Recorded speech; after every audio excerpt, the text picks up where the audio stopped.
തൻ്റെ വൈദിക പഠനത്തിലെ ദീർഘകാലം പെരുമ്പള്ളി മാർ യൂറിയോസ് സെമിനാരിയിൽ താമസിച്ച് പഠിക്കുകയും പുണ്യശ്ലോകനായ പെരുമ്പള്ളി തിരുമേനിയുടെ സെക്രട്ടറിയായി സേവനമനുഷ്ഠിക്കുകയും ചെയ്ത വന്യ വൈദികനാണ് കുര്യാക്കോസ് മണലേൽ ചിറ കോർപ്പിസ്കോപ്പ.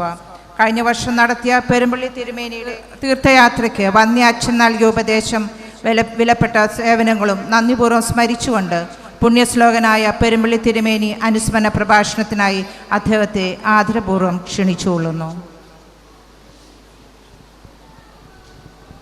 ദൈവ തിരുനാമത്തിന് മഹത്വമുണ്ടാവട്ടെ. ഇടവകയുടെ അനുഗ്രഹീതനായ പിതാവ്, അഭിനന്ദ പിതാവായ അത്താനാസ്യോസ് തിരുമേനി,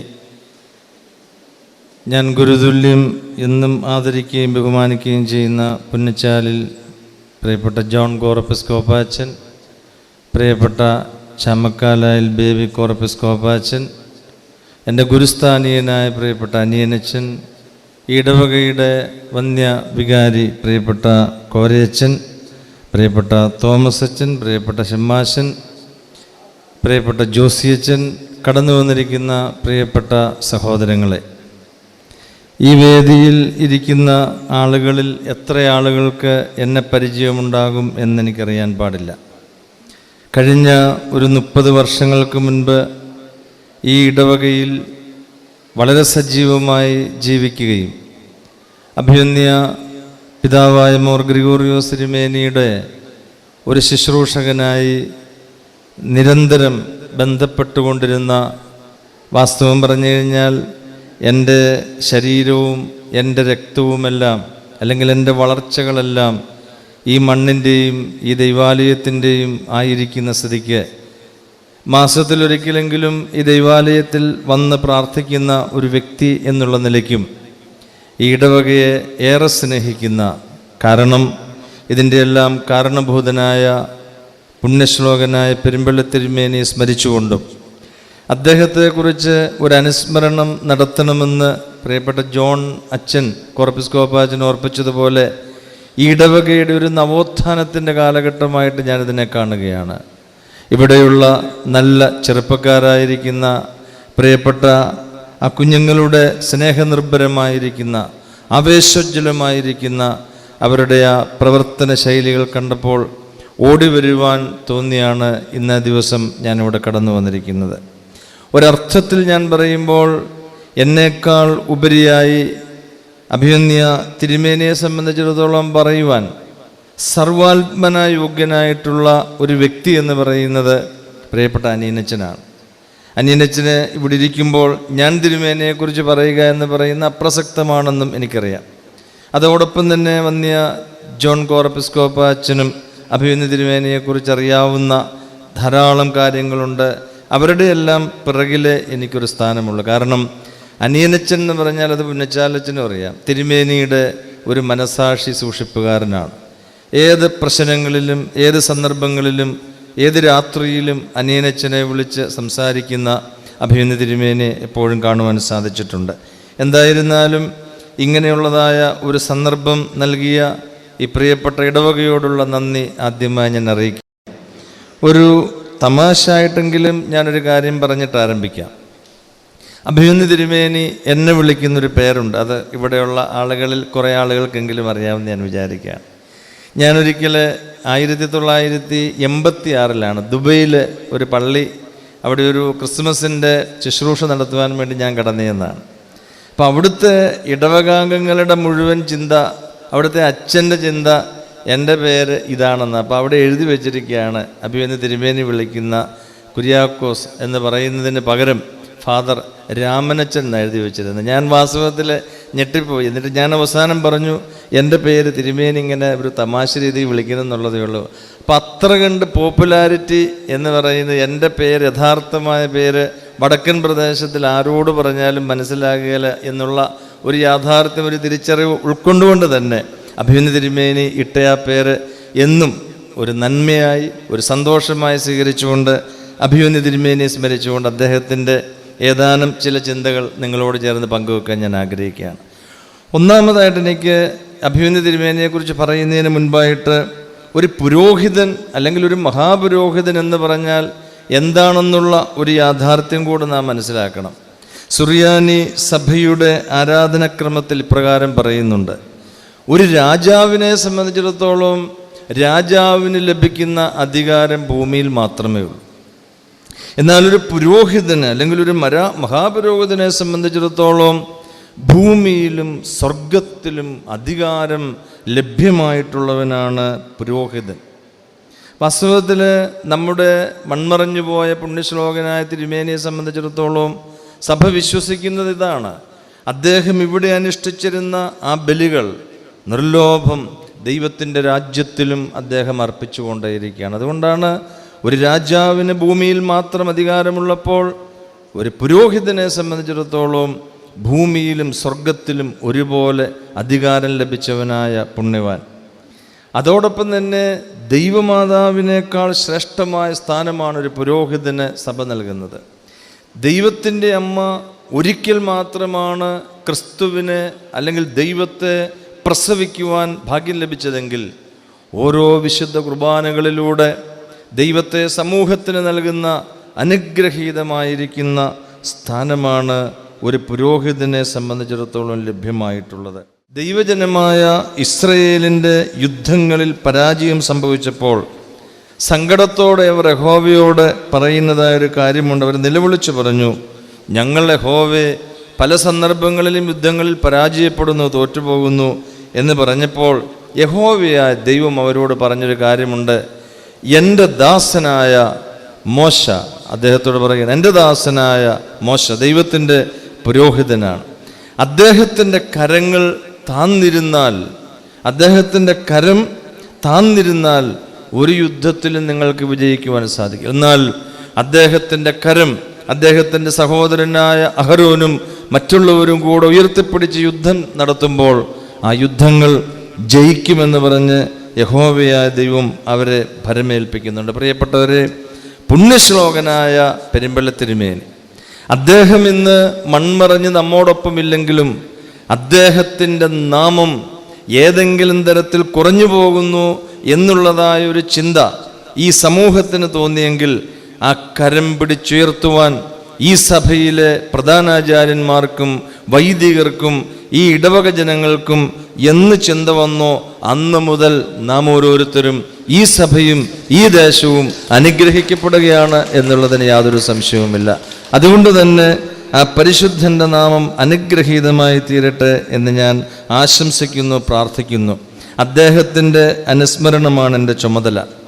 എന്നെ സംബന്ധിച്ചിടത്തോളം ഞാൻ 9ാം ക്ലാസ്സിൽ പഠിക്കുന്ന സമയത്താണ് 1974 മെയ് മാസം 1-ാം തീയതിയാണ് ഞാൻ കോറൂയോ സ്ഥാനത്തേക്ക് അഭിവന്യ തിരുമേനി എന്നെ ഉയർത്തുന്നത്.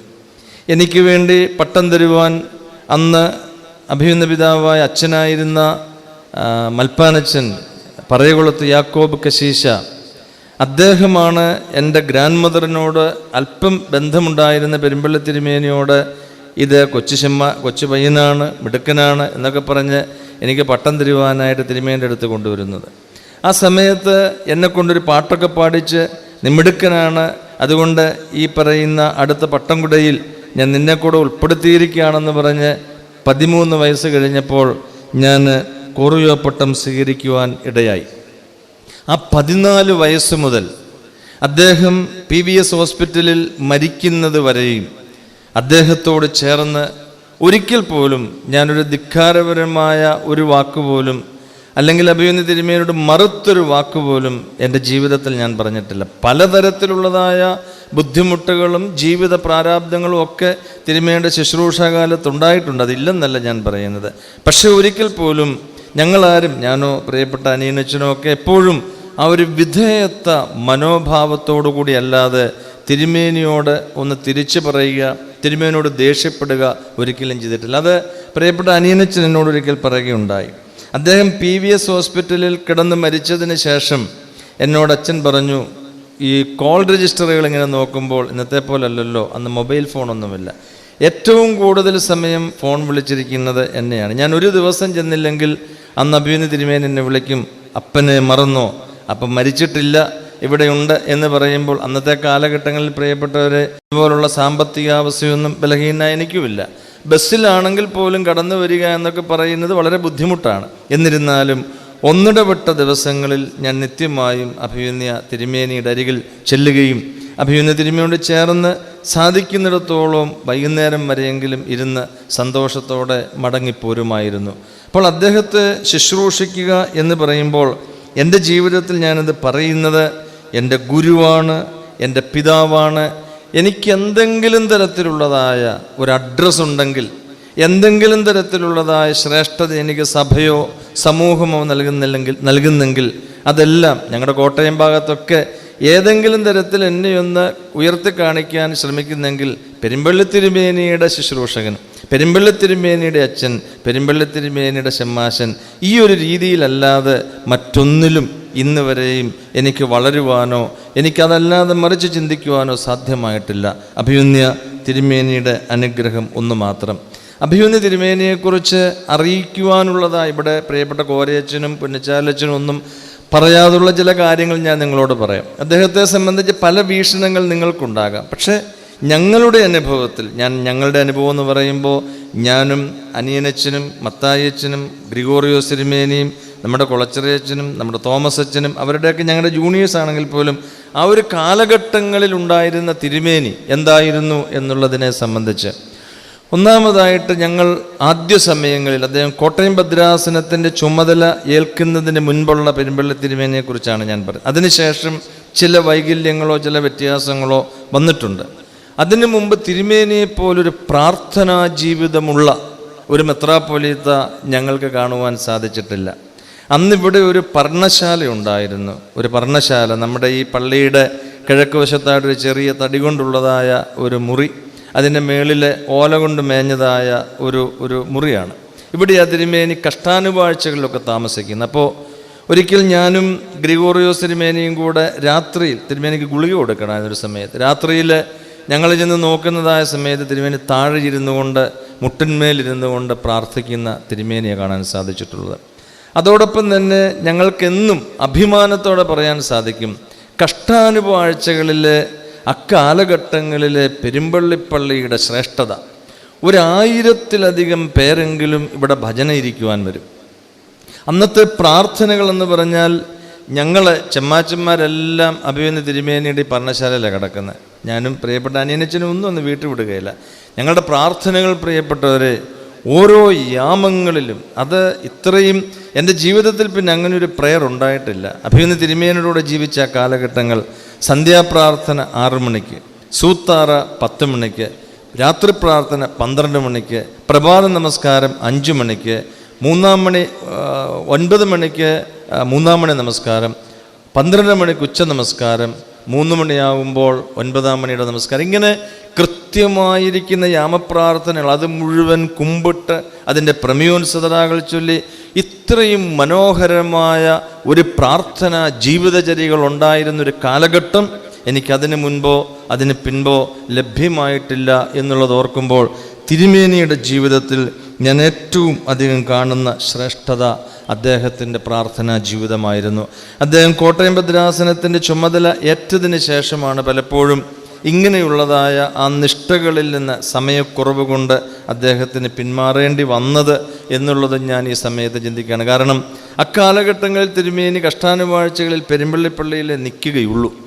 അങ്ങനെ നിന്ന് പ്രാർത്ഥനാനിരതനായിരുന്ന അഭിമന്യ തിരുമേനിയെ നമുക്കോർക്കാം. അദ്ദേഹത്തിൻ്റെ പ്രാർത്ഥനാ ജീവിതം അനുഗ്രഹപ്രദമായിരിക്കട്ടെ എന്നോർപ്പിക്കുന്നു. രണ്ടാമതായിട്ട് എനിക്ക് അദ്ദേഹത്തെക്കുറിച്ച് ഓർക്കുവാനുള്ളതായ കാര്യം കൂദാശ നിർവഹണത്തോടുള്ള ആത്മാർത്ഥത.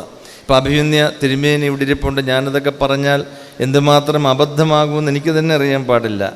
അദ്ദേഹം ഒരു പട്ടംകുട ശുശ്രൂഷ നടത്തുകയാണെങ്കിൽ, അദ്ദേഹം ഒരു പള്ളി കൂദാശ നടത്തുകയാണെങ്കിൽ ഒരു വള്ളി പുള്ളി വ്യത്യാസം വിടുകയില്ല.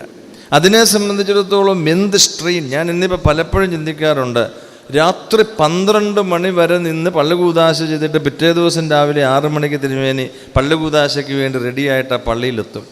അതുപോലെ കൂദാശകളുടെ നിർവഹണത്തിന് വേണ്ടിയുള്ള അദ്ദേഹത്തിൻ്റെ ആത്മാർത്ഥതയും അദ്ദേഹത്തിൻ്റെ സമർപ്പണവും, പ്രത്യേകിച്ച് പള്ളി കൂദാശ, പട്ടംകുട, പ്രധാനപ്പെട്ട പെരുന്നാളുകൾ, പ്രത്യേകിച്ച് മണർകാട് പള്ളിയിലെ പെരുന്നാളിന് പോകുന്നതിന് മുൻപ് അദ്ദേഹത്തിന് ചില ചികിത്സകളുണ്ട്. ഇതെല്ലാം കഴിഞ്ഞ് ശബ്ദമൊക്കെ നല്ലവണ്ണം സ്റ്റോർ ചെയ്ത് മണ്ണർകാട് പള്ളിയിലെ പെരുന്നാളിന് പോകാനുള്ള ഒരുക്കം, ഒരു കൂദാശയ്ക്ക് പോകുവാനുള്ളൊരുക്കം തലേ ദിവസം തന്നെ ഞങ്ങൾക്കറിയാം. നല്ല സ്ലീവായി എടുക്കണം, അതിൻ്റെ കെട്ടുന്ന ശോശപ്പ വൃത്തിയായിരിക്കണം, കാപ്പകളെടുത്ത് നോക്കും. ഇങ്ങനെ എല്ലാ തലങ്ങളിലുമുള്ള അദ്ദേഹത്തിൻ്റെ നിഷ്കർഷ അതിലേക്ക് കടന്നു ചെന്ന് കഴിഞ്ഞാൽ ഞങ്ങൾ കാറിലൊക്കെ പോകുമ്പോൾ ധാരാളം തമാശകൾ പറയും.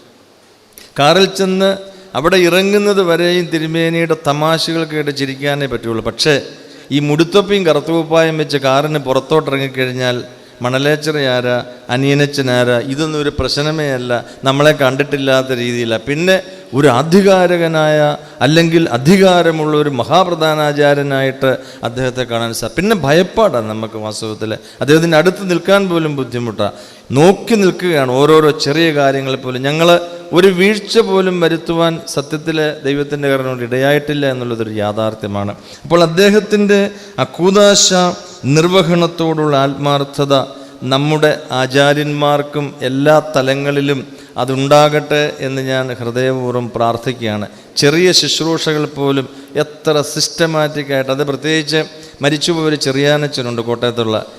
എന്നെയും ചെറിയാനച്ചനെയും കൂട്ടാത്ത ഒരു പള്ളി കൂദാശയോ പട്ടംകിടയോ ആ കാലഘട്ടങ്ങളിൽ തിരുവനന്തപുരം നടത്തുകയില്ല. കാരണം എന്നോട് പറയും, പള്ളി ഉണ്ടെങ്കിൽ പോലും പറയും നീ പോകണ്ട, എൻ്റെ കൂടെ അതിന് വന്നാൽ മതി. അത്ര കണ്ട് അതിൻ്റെ നന്മയ്ക്ക് വേണ്ടിയിട്ടാണ്, നന്നായി ചൊല്ലുവാൻ, അതിൻ്റെ കുറേലായുസവൻ എങ്ങനെ ചൊല്ലണം എന്നൊക്കെ പഠിപ്പിച്ച് ആ നന്നായി ശുശ്രൂഷകൾ അനുഷ്ഠിക്കുന്ന അഭിമന്യ തിരുമേനി.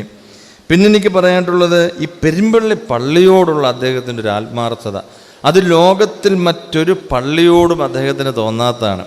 ഞാൻ ഈ മിനിഞ്ഞാന്ന് എൻ്റെ വീട്ടിൽ ഞാൻ അദ്ദേഹത്തിൻ്റെ CD പലതുണ്ട്. ഞാനപ്പോൾ ഒരു പ്രസംഗം കുറിച്ചി പുത്തൻപള്ളിയിലെ പ്രസംഗമാണ്. ആ കുറിച്ചി പുത്തൻപള്ളിയിലെ അദ്ദേഹത്തിൻ്റെ പ്രസംഗത്തിൻ്റെ അവസാനം പെരുമ്പള്ളിപ്പള്ളിയിലെ പെരുന്നാളാണ്. അതായത് ഏപ്രിൽ മാസം 23 പെരുന്നാളിൻ്റെ അതിനുവേണ്ടി അദ്ദേഹം എടുക്കുന്ന സ്ട്രെയിൻ, ഈ പള്ളിയോടുള്ള അദ്ദേഹത്തിൻ്റെ സ്നേഹം, അത് പലപ്പോഴും പല സന്ദർഭങ്ങളിലും അനുഭവിക്കുവാനായിട്ട് സാധിച്ചിട്ടുണ്ട്. ഞാൻ അദ്ദേഹത്തിൻ്റെ കൂടെ ഇരിക്കുന്ന സമയത്തൊക്കെ ഇതിനൊക്കെ ഞാൻ പറഞ്ഞല്ലോ, മിക്കവാറും എല്ലാ ഉപദേശവും കൊടുക്കുന്ന അനിയനച്ചനെ ഇവർ വളരെ ചുരുങ്ങി സംസാരിച്ച് രഹസ്യമായിട്ട് സംസാരിച്ച് തിരുവേനി തൂക്കുകളൊക്കെ മേടിക്കുന്നതൊക്കെ ഞാൻ ഓർക്കുന്നുണ്ട്. അതായത് പൈ എറണാകുളത്ത് ഉള്ള അവിടേക്ക് പോയി ഈ തൂക്കുകളൊക്കെ തിരുവേനി മേടിച്ചുകൊണ്ട് വന്ന് അത് ഈ പള്ളിയുടെ നന്മയ്ക്ക് വേണ്ടി. ഇത് മാത്രമല്ല, കുറവിലങ്ങാടൂടെ പോകുമ്പോൾ കോഴ എന്ന് പറയുന്നൊരു സ്ഥലമുണ്ട്. അവിടെ വന്ന് തിരുമേനി അവിടെ വണ്ടി നിർത്തി, പ്രിയപ്പെട്ട പോളിയേട്ടനാണെന്നതെല്ലാം ഉള്ളത്, വണ്ടി നിർത്തി ജാതി, ഗ്രാമ്പു, അതുപോലെ തന്നെ ഈ കൊടിമരം, ഇതെല്ലാം അദ്ദേഹം മേടിച്ച് ഈ പള്ളി അലങ്കരിക്കുക. ഇതുപോലൊരു പ്രകൃതി സ്നേഹി, ഇതുപോലെ പെരുമ്പള്ളിപ്പള്ളിയെ സ്നേഹിച്ച ഒരു പുണ്യവാനായ പിതാവ്, ഒരു അപ്പൻ, വാസ്തവത്തിൽ നമുക്കിതുപോലുള്ളൊരാളെ കിട്ടാനുണ്ട്. അത്ര കണ്ട് ഈ പള്ളി എന്ന് പറഞ്ഞാൽ അദ്ദേഹത്തിന് ജീവനായിരുന്നു. എനിക്കറിയാം ഇദ്ദേഹത്തിൻ്റെ ഈ അവസാന സമയമായപ്പോൾ, അദ്ദേഹത്തിന് രോഗം മൂർച്ഛിച്ചതായ സമയത്തിന് മുൻപൊക്കെ രോഗിയായി കഴിഞ്ഞപ്പോൾ അന്ന് കോട്ടയത്ത് മണർകാട് പള്ളിയിൽ കബറടങ്ങുന്നതിന് വേണ്ടി മണർകാടുകാർ മുഴുവൻ കടന്നു വന്നതാണ്.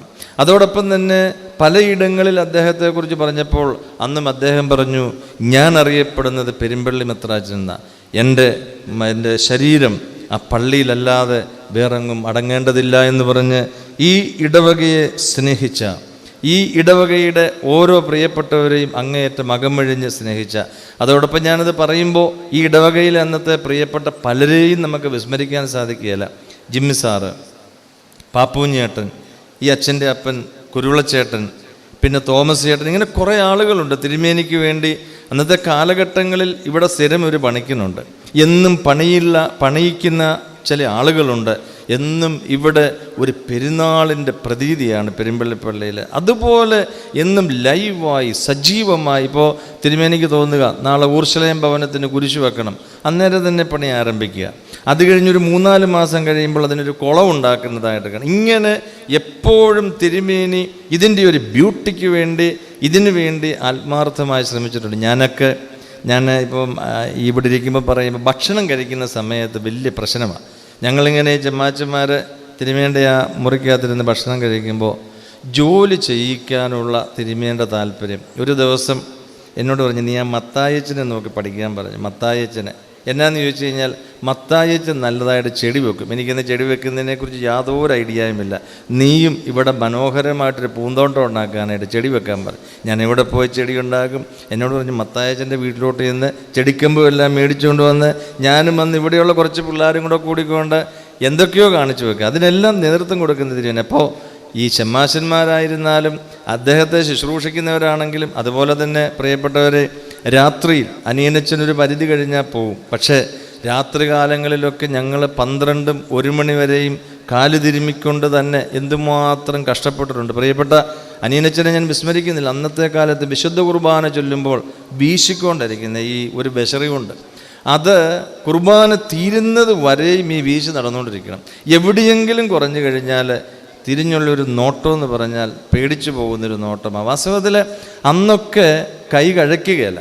രാത്രി 1 മണി വരെ തിരുമിയാലും നമ്മുടെ കൈക്ക് ബുദ്ധിമുട്ടില്ല, കാരണം ഭയമാണ്. അതുകൊണ്ടൊന്നും മിണ്ടാതെ അദ്ദേഹം കൽപ്പിക്കുന്നത് പോലെ ചെയ്തുകൊണ്ടേയിരിക്കും. പ്രിയപ്പെട്ട സഹോദരങ്ങളെ, അങ്ങനെ ഈ ഇടവകയെ സ്നേഹിച്ച ആ പിതാവിനെ ഈ സമയത്ത് ഞാൻ നന്ദിയോടെ ഓർക്കുമ്പോൾ, ഈ ഇടവക അന്ന് അനുസരിച്ച അഭിമന്യ തിരുമേനി പറയുമ്പോൾ എല്ലാം അനുസരിച്ച ആ ഇടവകാംഗങ്ങളായിരിക്കുന്ന അവിടുത്തെ മാനേജിംഗ് കമ്മിറ്റി അംഗങ്ങൾ, അവരെയൊക്കെ ഈ സമയത്ത് നന്ദിയോടെ നാം ഓർക്കുവാനുള്ള കടപ്പാട് നമുക്കുണ്ട്.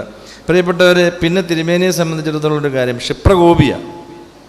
വളരെ പെട്ടെന്ന് ദേഷ്യം വരും. അതിൻ്റെ ഒരു ഉദാഹരണം പറഞ്ഞാൽ, ഞാൻ ആദ്യം താമസിച്ചുകൊണ്ടിരുന്നത് ഒരു AC മുറി ഉണ്ടായിരുന്നു.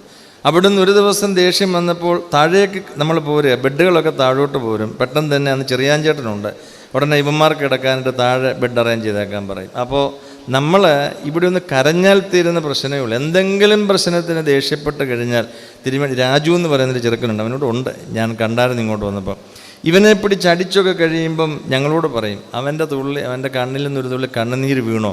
കണ്ണുനീര് വീണാൽ അപ്പോൾ അടി നിർത്തും. അതുപോലെ ഈ കണ്ണുനീര് കണ്ടു കഴിഞ്ഞാൽ മനസ്സലിയുന്നൊരു പിതാവാണ് പെരുമ്പള്ളി തിരുമേനി. പ്രിയപ്പെട്ടവരെ, ഞാനിത് ഓർക്കുന്നത് ഞങ്ങളെയൊക്കെ സംബന്ധിച്ചിടത്തോളം പല സന്ദർഭങ്ങളിലും എന്തെങ്കിലും വീഴ്ചകളോ എന്തെങ്കിലുമൊക്കെ ഞങ്ങളെക്കുറിച്ചുള്ള പരാതികളോ ഒക്കെ ഉണ്ടാകുമ്പോൾ കണ്ണൊന്ന് നിറച്ചാൽ അപ്പം തീരും, എല്ലാ പ്രശ്നങ്ങളും തീരും. നമുക്ക് മുമ്പുണ്ടായിരുന്നതിനേക്കാൾ കൂടുതലായിട്ടുള്ള എല്ലാ നന്മകളും തന്ന് അനുഗ്രഹിക്കുന്ന തിരുമേനിയാണ്. അദ്ദേഹത്തിൻ്റെ കരുതലിനെ സംബന്ധിച്ച് പറയുമ്പോൾ, ഞാൻ അദ്ദേഹത്തെ ശുശ്രൂഷിച്ച് എനിക്കൊരിക്കൽ ദോഹയ്ക്ക് പോകാനായിട്ടൊരു അവസരം കിട്ടി. അപ്പോൾ കോട്ടയത്ത് ഞാൻ താമസിക്കുന്ന സമയമാണ്. അന്നൊക്കെ സാമ്പത്തികമായിട്ട് വളരെ ബുദ്ധിമുട്ടുള്ളൊരു സമയമാണ്. ദോഹപ്പള്ളിയിൽ എനിക്ക് പള്ളി നടത്താനൊരു അവസരം കിട്ടിയപ്പം, നീ എന്നെ ഇട്ടിട്ട് പോവുകയാണോ എന്ന് ചോദിച്ചു. വാസ്തവത്തിൽ അന്ന് ജീവിക്കണോ അല്ലെങ്കിൽ തിരുമേനിയെ ശുശ്രൂഷിക്കണോ എന്നുള്ള ചിന്തയിൽ ഞാൻ പറഞ്ഞു, തിരുമേനി ഞാൻ പോകുന്നില്ലെന്ന് പറയും. പ്രിയപ്പെട്ടവരെ, ഞാൻ എങ്ങും പോയില്ല. അങ്ങനെ നിന്നപ്പോൾ അദ്ദേഹത്തിൻ്റെ അവസാന സമയമായപ്പോൾ ജോസഫ് മോർ ഗ്രിഗോറിയോസ് തിരുമേനിയോട് അദ്ദേഹം പറഞ്ഞു, ഞാൻ എൻ്റെ രാമനെ ഒന്ന് കരുതിയിട്ടില്ല, അവനെ ഒന്ന് കരുതണം. കുവൈറ്റിൽ അന്ന് അഭിമന്യ തിരുമേനിക്ക് മെത്രാപ്പൊലീത്തയായിട്ട് അദ്ദേഹം ചുമതലയേറ്റ സമയമാണ്. പ്രിയപ്പെട്ടവരെ, അഭിമന്യ തിരുമേനിയുടെ ആ ഒരു നിർബന്ധം കൊണ്ടാണ് അന്ന് ജോസഫ് മോർ ഗ്രിഗോറിയോസ് തിരുമേനി എന്നെ കുവൈറ്റിലേക്ക് വിടുവാൻ മനസ്സായത്. അത് പലപ്പോഴും ആ ഒരു കരുതൽ, വേദനിക്കുന്നതായ സന്ദർഭങ്ങളിലൊക്കെയുള്ളൊരു കരുതൽ, അതുപോലെ ഞങ്ങൾ കൂടെ പോകുന്നതായ സമയങ്ങളിലൊക്കെ തിരുമേനിക്ക് കിട്ടുന്ന കൈമുത്തിൻ്റെ ഒരു ചെറിയ അംശം എനിക്കും തരും, അനിയനച്ചനും തരും, ഒക്കെ തരും. അതുപോലെ തന്നെ എല്ലാ വർഷത്തിൻ്റെ ആദ്യം ഓരോ രൂപ തരും. ഇതൊക്കെ വാസ്തവത്തിൽ ഇപ്പം എൻ്റെ കയ്യിലില്ല, അതൊക്കെ എതിലേ പോയെന്ന് പോലും എനിക്കൊരു പിടുത്തമില്ല. കാരണം നമ്മളൊരു പക്ഷേ ചിലവാക്കി പോയി കാണും. നമ്മുടെ അന്നത്തെ ഈ 1 രൂപ ഒക്കെ വലുതല്ലേ. പ്രിയപ്പെട്ടവരെ, അങ്ങനെയൊക്കെ കരുതിക്കൊണ്ടിരുന്ന അഭിമന്യ തിരുമേനി. അദ്ദേഹത്തിൻ്റെ മറ്റൊരു പ്രത്യേകത എന്ന് പറയുന്നത് ദൈവമാതാവിനോടുള്ള ഭക്തി, ദൈവമാതാവിനോടുള്ള മധ്യസ്ഥ പ്രാർത്ഥന, ദൈവമാതാവിനെക്കുറിച്ചുള്ള മനോഹരമായ ഗാനങ്ങൾ. ഈ ലോകം എത്ര കണ്ട് മുന്നോട്ട് പോയാലും, അല്ലെങ്കിൽ ഈ സഭ എത്ര കണ്ട് മുൻപോട്ട് പോയാലും, പെരുമ്പള്ളി തിരുമേനിയുടെ ഭൂസ്വർഗം പേറുന്നോനെ എന്നുള്ള പാട്ടോ, സർവേശ്വരവചനമെന്ന് തുടങ്ങുന്ന പാട്ടോ, അതിനെ ജയിക്കുവാനോ അതിന് തുല്യമായതോ ആയ ഒരു ഗാനം അതിന് മുൻപോ പിൻപോ ഉണ്ടായിട്ടില്ല. അത്ര കണ്ട് ദൈവമാതാവിനോടുള്ള ഭക്തിയിൽ നിറഞ്ഞ അദ്ദേഹത്തിൻ്റെ കവിതകളായിരുന്നു ഇതൊക്കെയും. അതോടൊപ്പം തന്നെ ഇന്ന് നമ്മൾ ദുഃഖവെള്ളിയാഴ്ച ഉപയോഗിക്കുന്ന ദുഃഖവെള്ളിയാഴ്ച, ഇതൊന്നും വലിയ സമയമെടുത്ത് ചെയ്യുന്നില്ല. ഇതൊക്കെ ഒരു മൂഡാണ്. ആ മൂഡിങ് വന്നു കഴിഞ്ഞാൽ ഇരിക്കുകയാണ്. അന്നിരുന്ന് കഴിഞ്ഞാൽ അന്ന് പ്രിയപ്പെട്ട മാത്യൂസ് ശമ്മാശൻ അദ്ദേഹത്തിൻ്റെ സെക്രട്ടറി ആയിട്ട് എഴുതാനൊക്കെ വേണ്ടി ഉണ്ടായിരുന്നു. പെട്ടെന്ന് തന്നെയാണ് എഴുത്തുകളൊക്കെ. വളരെ വേഗം തന്നെ ഇതെല്ലാം മോഡലാക്കി തീർക്കുന്ന അഭിമന്യ തിരുമേനിയെ സംബന്ധിച്ചിടത്തോളം അദ്ദേഹത്തിൻ്റെ വേർപാടിൽ ഞാൻ ഇന്നിപ്പോൾ ഓർക്കുകയാണ്. അദ്ദേഹത്തിൻ്റെ വേർപാടിൽ ഞാൻ പലപ്പോഴും ആഗ്രഹിച്ചിട്ടുണ്ട്, ദൈവമേ തിരുമേനി മരിക്കരുതായിരുന്നല്ലോ. കാരണം ഇന്ന് അദ്ദേഹം ഉണ്ടായിരുന്നെങ്കിൽ ഈ സഭയുടെ ചിത്രം ഇതല്ലായിരുന്നു എന്നെനിക്ക് നല്ലവണ്ണം അറിയാം. അദ്ദേഹം ഉണ്ടായിരുന്നു എങ്കിൽ അദ്ദേഹത്തിൻ്റെ ശ്രേഷ്ഠമായിരിക്കുന്ന സമീപനം എത്രയോ വലുതായിരുന്നുവെന്ന് പല സന്ദർഭങ്ങളിലും ഞാൻ ചിന്തിച്ചിട്ടുണ്ട്. അർഹതയുള്ളവർക്കല്ലാതെ ഒരംഗീകാരവും തിരുമേനി കൊടുക്കുകയില്ല. അർഹതയുള്ളവർക്ക് മാത്രമേ അംഗീകാരങ്ങൾ നൽകുകയുള്ളൂ. എപ്പോഴും സഭയെ സ്നേഹിച്ച, അന്ത്യോക്യ സിംഹാസനത്തെ സ്നേഹിച്ച, ഈ ഇടവകയെ സ്നേഹിച്ച, കോട്ടയം ഭദ്രാസനത്തെ സ്നേഹിച്ച വൈദികരായ ഞങ്ങളെ സ്നേഹത്തോടെ കരുതി ശിക്ഷിച്ചും ലാളിച്ചും വളർത്തിയ അഭിമന്യ തിരുമേനിയുടെ വേർപാട് എല്ലാ പ്രിയപ്പെട്ടവരെയും പോലെ ദുഃഖകരമാണെങ്കിലും എല്ലാ ദിവസങ്ങളിലും അഭിമന്യ തിരുമേനിയോട് മധ്യസ്ഥത യാചിക്കുന്ന ഒരു വ്യക്തിയാണ് ഞാൻ. മാത്രമല്ല, എൻ്റെ പ്രിയപ്പെട്ട ഭാര്യ, എൻ്റെ കുഞ്ഞുങ്ങൾ, എൻ്റെ പ്രിയ മോളെയൊക്കെ കല്യാണം കഴിച്ചു കഴിഞ്ഞും രണ്ടുപേരും കൂടെ ഇവിടെ വന്ന് ഈ കബറിങ്കിൽ വന്ന് പ്രാർത്ഥിക്കാതെ ഞങ്ങളുടെ ജീവിതത്തിൽ ഒന്നുമില്ല. പ്രിയപ്പെട്ടവരെ, ഞാൻ കോറപ്പിസ്കോപ്പയാകുന്നതിന് മുൻപും ഈ കബറിങ്കിൽ വന്ന് അദ്ദേഹത്തിൻ്റെ അനുഗ്രഹം മേടിച്ച് എന്തെങ്കിലും ചെയ്തിട്ടുള്ളൂ. ആ പുണ്യപിതാവ്, കാരണം അദ്ദേഹത്തെ അടുത്തറിയുന്നൊരു വ്യക്തി എന്നുള്ള നിലയിൽ നിഷ്കളങ്കമായ പെരുമാറ്റം കൊണ്ടും സംശുദ്ധമായ ജീവിതം കൊണ്ടും അദ്ദേഹത്തിൻ്റെ ആ സഭയിലുള്ളതായ ആ വളരെ നിഷ്കളങ്കമായ ജീവിതങ്ങൾ അത് ദൈവം കണക്കിടുന്നതാണ്. തീർച്ചയായും ദൈവം അദ്ദേഹത്തിൻ്റെ പ്രാർത്ഥനകളിലൂടെ നമ്മെ എല്ലാവരെയും അനുഗ്രഹിക്കട്ടെ എന്ന് പ്രാർത്ഥിക്കുമ്പോൾ തന്നെ വെളിപാട് പുസ്തകം 17-ാം അധ്യായത്തിൽ ഒരു മൂപ്പൻ കടന്നേന്ന് ചോദിക്കുന്നുണ്ട്, ഈ വെള്ളവസ്ത്രം ധരിച്ച മനുഷ്യരൊക്കെ എവിടെ നിന്നുള്ളവരാണെന്ന്. അപ്പോൾ ദൈവത്തിൻ്റെ മാലാഖ പറയുന്നൊരു സന്ദേശമുണ്ട്, മഹാകഷ്ടത്തിൽ നിന്നും വന്നവർ, കുഞ്ഞാട്ടിൻ്റെ രക്തത്തിൽ തങ്ങളുടെ അങ്കി അലക്കി വെളുപ്പിച്ചവർ, അവർ ദൈവസിംഹാസനത്തിൻ്റെ മുൻപിൽ രാപകലില്ലാതെ ദൈവത്തെ സ്തുതിക്കുകയാണ്. പുണ്യശ്ലോകനായ പെരുമ്പള്ളി തിരുമേനി, എൻ്റെ പിതാവ്, നിങ്ങളുടെ ഓരോരുത്തരുടെയും പിതാവ്, ഇവിടെ ഇരിക്കുന്ന വൈദികരുടെ പിതാവ്, അദ്ദേഹം തീർച്ചയായും എനിക്കറിയാം, അദ്ദേഹം, ഞാൻ വിശ്വസിക്കുന്നു, അദ്ദേഹം അനിയനച്ചനോടും എന്നോടും പറഞ്ഞൊരു കാര്യം കൊണ്ട് പറഞ്ഞിട്ട് ഞാൻ അവസാനിപ്പിച്ചു. പറയുമ്പോൾ പലതും വരും. എൻ്റെ ഖബറിടം സംസാരിക്കുന്നൊരു നാൾ വരുമെന്ന് പല സന്ദർഭങ്ങളിലും ഞങ്ങളോട് പറഞ്ഞിട്ടുണ്ട്. ആ ഖബറിടത്ത് സംസാരിക്കുക എന്ന് പറഞ്ഞാൽ ആ ഖബറിടത്തിലെ അനുഗ്രഹങ്ങൾ അനേകം ദൈവമക്കൾക്ക് ലഭ്യമാകുമ്പോൾ ആ ഖബർ സംസാരിക്കുന്ന അവസ്ഥയിലേക്ക് വരും. മരിച്ചതിന് ശേഷം എൻ്റെ ഖബർ സംസാരിക്കുന്നൊരു സമയം വരും. അത് നിങ്ങളത് മനസ്സിലാക്കുന്നു. തീർച്ചയായും പ്രിയപ്പെട്ടവരെ, ആ പരിശുദ്ധനായ പിതാവിൻ്റെ നാമത്തിൽ അദ്ദേഹത്തിൻ്റെ ജീവിതത്തിൽ ഇന്നീ സഭയ്ക്ക് കാണുന്ന സൗരഭ്യവും ഇന്നീ സഭയുടെ വളർച്ചയും എല്ലാം ഒരുപക്ഷെ പലരും മറന്നുവെന്ന് നിങ്ങൾ ചിന്തിക്കുന്നെങ്കിലും ഞാൻ പറയാം, ഇതറിയുന്ന ധാരാളം ആളുകൾ ഇന്നീ മലങ്കര യാക്കോബായ സുറിയാനി സഭയുടെ ഊർജം തന്നെ അഭിമന്യ തിരുമേനി പെരുമ്പള്ളി തിരുമേനി. ആ പുണ്യവാൻ്റെ പ്രാർത്ഥന എനിക്കും സമൂഹത്തിനും കോട്ടയായിട്ടിരിക്കട്ടെ എന്ന് പ്രാർത്ഥിച്ചുകൊണ്ടും അദ്ദേഹത്തെ വിസ്മരിക്കാതെ ഈ സഭ ഇന്ന് നിലനിൽക്കുന്നെങ്കിൽ പെരുമ്പള്ളിപ്പള്ളിയുടെ കാശും പെരുമ്പള്ളി തിരുമേനിയുടെ നാവും ഒന്നു മാത്രമാണെന്ന് ഉറച്ചു വിശ്വസിക്കുന്ന ഒരു വ്യക്തി എന്നുള്ള നിലയിൽ എല്ലാ ഭാവുകങ്ങളും ഈ ഇടവകയ്ക്ക് നേരുന്നു. ദൈവം അനുഗ്രഹിക്കട്ടെ. Thank you, Father, for your valuable words.